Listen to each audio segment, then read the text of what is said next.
Tonight we're doing the Defending the Faith series, which is what we're trying to do is what's in 1 Peter 3:15.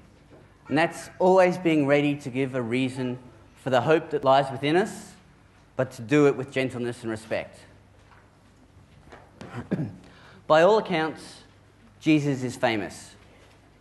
Whether he's the identity who split the timeline in two, or is your favourite swear word, or is the person that you say is your Lord and Saviour. At Christmas time, he's in more focus than ever before. But the question is, who do people say that Jesus is? The answer to this question hinges on his life, his death, and his resurrection. But like most stories, if the beginning doesn't hold true, the rest of the story is suspect. So whilst the Bible claims that Jesus was born of a virgin, that he was Emmanuel, God with us, or as the Gospel of John says, God made flesh, the incarnation. But over history, many people have struggled to come to grips with this. Is it mystery, mythology, or miracle? What can we really know 2,000 years down the track? Even those in the church have struggled with this. A recent survey of UK priests, or they call them clerics, revealed that 27% out of the 500 privately didn't think that the virgin birth happened.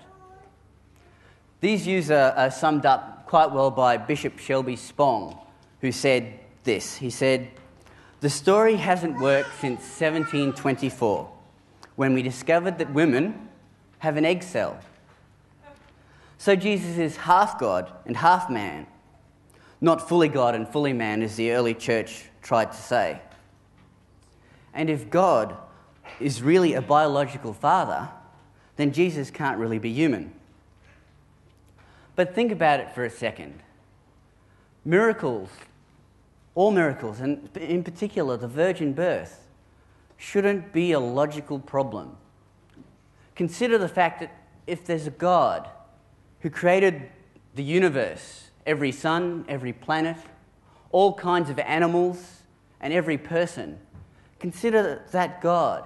How hard would it be for him to create the necessary DNA to have a virgin birth? It's child's play. One person got it, that's good. There we go. The bigger question is, and the one that the views of people like Bishop Spong is based on, is the question of who was Jesus? Was he God incarnate and made flesh?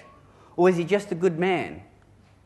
Because if he was God, then there's some even bigger questions. And these are the questions that I've really struggled with before I became a Christian.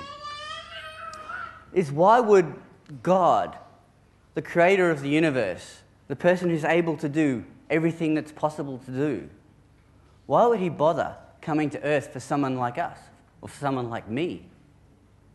Why would Jesus bother to lay down his life as an atoning substitute to pay for my sins, for my moral shortcomings? It seems absurd. It's like I was always raised to believe that I had to earn my own way, that the only person that I really should depend on for help is me. And this is completely counter to that. And that's why investigating this question about did God come to earth, did he come and lay down his life for us, this was the real stumbling block for me before I became a Christian. So the Bible seems to claim that Jesus was God with us. But is that really believable? Is it even reasonable? The thing is, any serious observer of history or culture today would see that Jesus has had a huge impact in the lives of millions and billions of people, both in history and today. And that sort of thing is compelling. It's something that really makes you want to investigate is it true? Is there an implication? Is there a possibility that Jesus means something is relevant to me today? But the thing is, we come back to the whole idea is this thing happened 2,000 years ago. What can we really know about it? The answer to that question is that we need to do a historical investigation. Now, a historical investigation isn't really like maths and physics. You don't get to know something beyond the shadow of a doubt. It's more like a court case. It's like a criminal investigation where you can prove things beyond a reasonable doubt.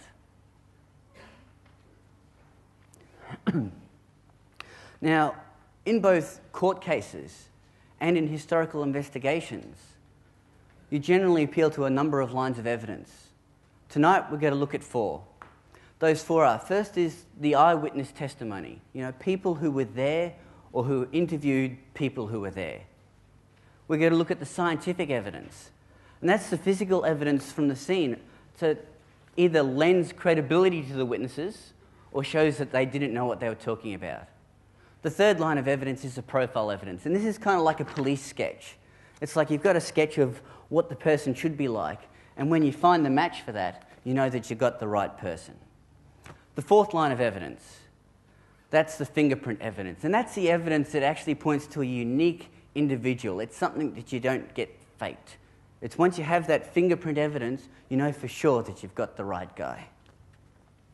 But before we get into the investigation, I just want to return again to the point that you can't prove things beyond the shadow of a doubt. So whilst you can prove them beyond a reasonable doubt, there's still got to be people out there who don't believe it. To know this is true, all you need to do is to look at things like the Holocaust.